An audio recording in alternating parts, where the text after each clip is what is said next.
What is up guys, I'm back, and when the OnePlus One was launched, it was a game changer. A flagship device for a fraction of the cost other companies were charging, latest and greatest specs, no compromises, and its infamous frowned upon invite system gave you a sense of exclusivity if you owned one. But with the OnePlus 2 now unveiled, how does the OnePlus One stack up? Is it still worth it? Short answer, yes, definitely. But let's find out why.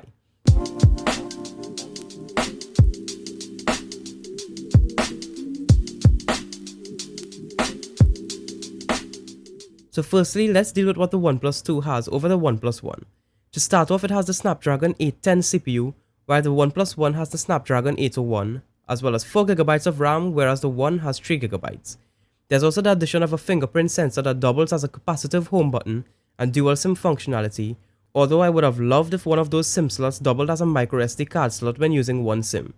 The OnePlus 2 also has a USB-C connection, while the OnePlus One has a micro USB. However, this can be both an upside and a downside. However, one thing that did stand out to me, although it's really subtle, is the fact that the capacitive touch buttons on the OnePlus 2 are extremely well thought out.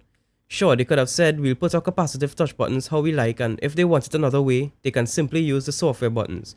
But no, the capacitive buttons on the OnePlus 2 has two simple lines, and you can customize each one to your liking, whether it be a multitasking or back button.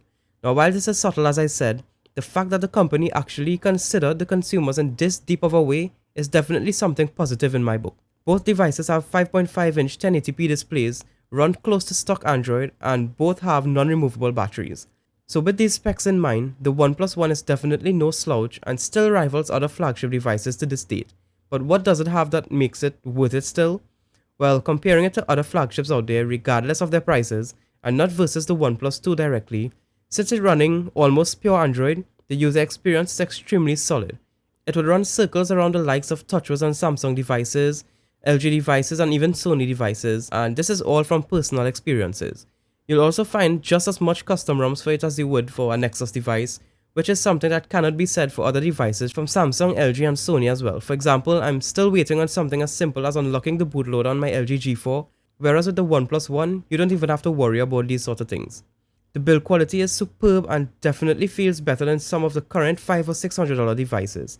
However, with devices like the Galaxy S6 and HTC One lineup, companies are starting to pay a bit more attention to their build quality. Regardless, the OnePlus One is either on par or above the build quality of most devices out there right now. The One also sports NFC, which unfortunately is something that we didn't see on the OnePlus 2. You'll find a 13-megapixel rear-facing camera on the back, which 3 months ago I would say it takes stunning photos, but after seeing the S6 and G4's cameras, I'll say it takes pretty good photos. The speakers on the bottom are dual mono and get really loud, and yes, I said speakers. So there are two speakers, which is not seen on any other flagships right now except for devices like the HTC One, the Moto X Style, the Nexus 6, and of course I may be leaving out some devices, but you get the point. All in all, the OnePlus One is still an amazing device, and some owners are even deciding to keep the OnePlus One over the OnePlus 2.